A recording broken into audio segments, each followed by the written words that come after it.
Every day, people across the globe have become accustomed to putting on a mask, and then they take them off. Now you see them on the ground, on sidewalks, in parks. They belong in the trash since most COVID masks are supposed to be one use and disposable, but made partly from plastic, they're not going to break down and disintegrate anytime soon. This bothered Dutch graphic artist Marianne de Groot-Pons, so she came up with a biodegradable alternative, a mask made of rice paper, with a hidden extra in there, flower seeds. Mariana, what are the flower seeds in the mask about? Let's start there. And what kind of flowers are they? Yeah, I was stumbling for weeks over all these blue masks, and I thought, okay, this is not good. And will it work out when I put some seeds in them and make the fabric biodegradable? So after use, you can plant them, and my goal is to bloom the world. So the seeds are in the mask. You bury the whole mask, right? You bury the whole mask, yes. Also the straps and the rosettes, everything you can plant in your garden or flower pot. And what kind of flowers are in the masks? It's a kind of meadow mix: asters, cornflower, gilia, Mm. dill. And the mask straps as well, they are also biodegradable?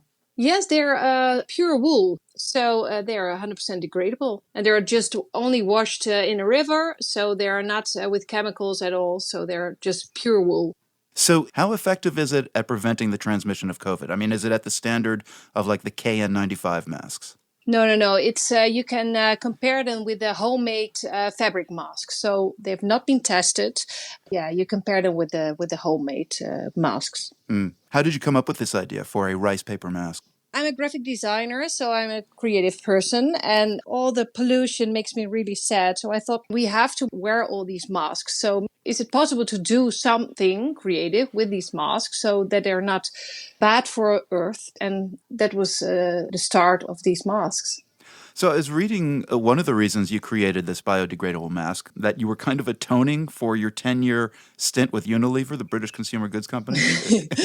What did you do for Unilever? I worked for a graphic designer for 20 years, so for several brands, not only Unilever, also other brands. And I made some packaging made from plastic. So it could be possible that there is one bottle in an ocean with my design on it. And that thought made me think, okay, now that's not good. So stop with all these plastics and do something good with my job as a graphic designer. How many masks are you selling each month at this point? We just started in February. We're working on the kitchen table. That's where this whole project started. So Wow. we were really proud that we could produce 100 masks each night.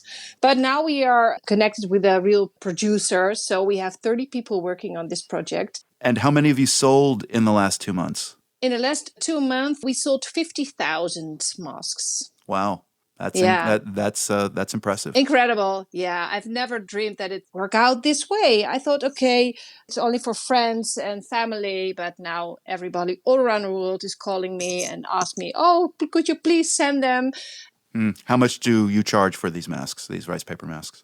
They are in a box with 5, and then they are 15 euros. Mm. So about $20 for 5 masks. And if I wanted to order one, could I do that? Not yet, not yet. We would love to bloom US too.